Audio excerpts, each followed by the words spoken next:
फिर दिन हुआ,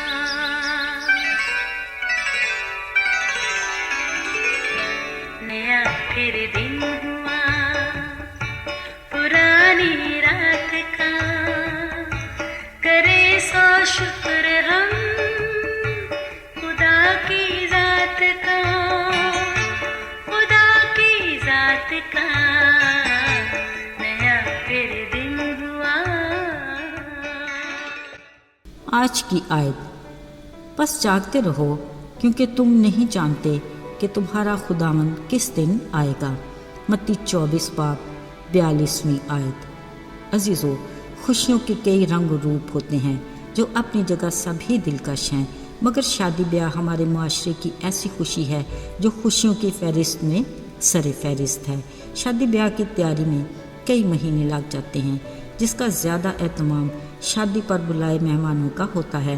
कुछ मज़ायका तो नहीं, किसी भी तरह की खुशी को मनाना हर किसी का अपना एक अंदाज होता है जो उसका हक भी है, मगर ये कहना गलत ना होगा कि शादी ब्याह की तैयारी में जहाँ वक्त का बेजा ज़िया तो होता है, वहाँ रुपया पैसा भी पानी की तरह बहाया जाता है। मार्केट के चक्कर लगाने में थकन थकावट के अलग से सिलसिले। असल में हर कोई तो खुद को दूसरे से मुनफरिद साबित करने में लगा रहता है। बाकी रहा नमूद और नुमाइश का सिलसिला, तो वो ख़ास दिन तक अपने अरूज पर ही रहता है। अजीज़ों, ये सारी मसरूफियत तो हैं शादी पर बुलाए मेहमानों की।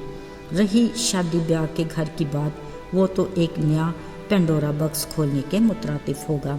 अजीज़ों, कलाम मुक़द्दस में यीशु मसीह अपने पास बैठे शागिर्दों और लोगों से एक शादी का जिक्र कर रहे थे। अब कुछ इस शादी पर बुलाए मेहमानों की तैयारी की बात भी करते हैं। यीशु ने कहा, आसमान की बादशाही उन 10 कंवारियों की मानद है जो अपनी मशलें लेकर दूल्हा के इस्तकबाल को निकली। इन कंवारियों में 5 बेवकूफ़ और 5 अक्लमंद थीं। अब इनकी तैयारी कैसी थी? हुआ ये कि जो बेवकूफ़ थीं उन्होंने मशलें तो ले लीं, मगर इन मशलों को देर तक रोशन रखने के लिए कुप्पियों में तेल ना लिया। मगर अक्लमंदों ने दूर अंदेशी से काम लेकर अपनी कुप्पियों में तेल भी ले लिया और हर तरह की फ़िक्र से आज़ाद हो गई। अब इंतज़ार करते हुए जब काफ़ी देर हो गई और दूल्हा ना आया तो सब ऊँगने लगी और फिर सो गईं। फिर अचानक आधी रात को धूम मची कि देखो दूल्हा आ गया, उसके इस्तकबाल को निकलो। ये सुनते ही सब कंवारियाँ उठकर अपनी अपनी मशनें दुरुस्त करने लगीं। अब बेवकूफ़ों ने जब अपनी मशनें देखीं तो अक्लमंदों से कहने लगी, अपने तेल में से कुछ हमें भी दे दो, क्योंकि हमारी मशल तो बुझने लगी है।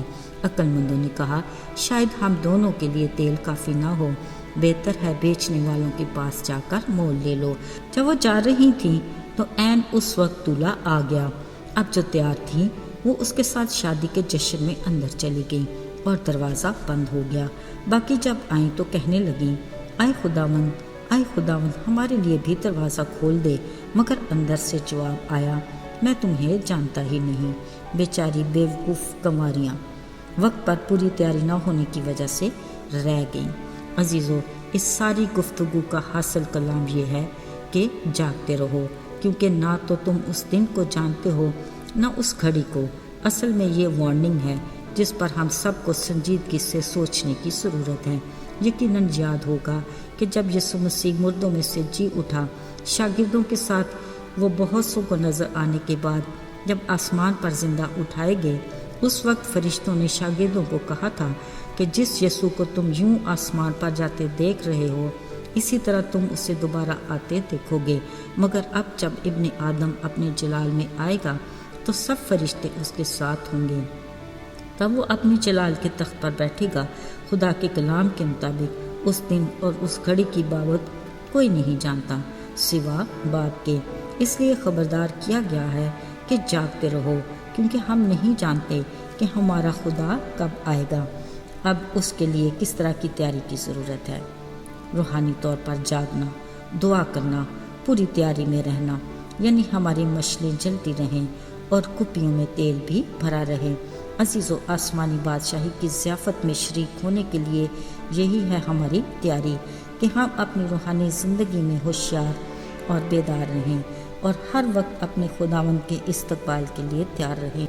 یاد رہے خدا نے اپنے ایماندار لوگوں کو خبردار کر دیا ہے کہ ہر وقت تیار رہو، کیونکہ جس گھڑی تم کو گمان بھی نہ ہوگا ابن آدم آ جائے گا۔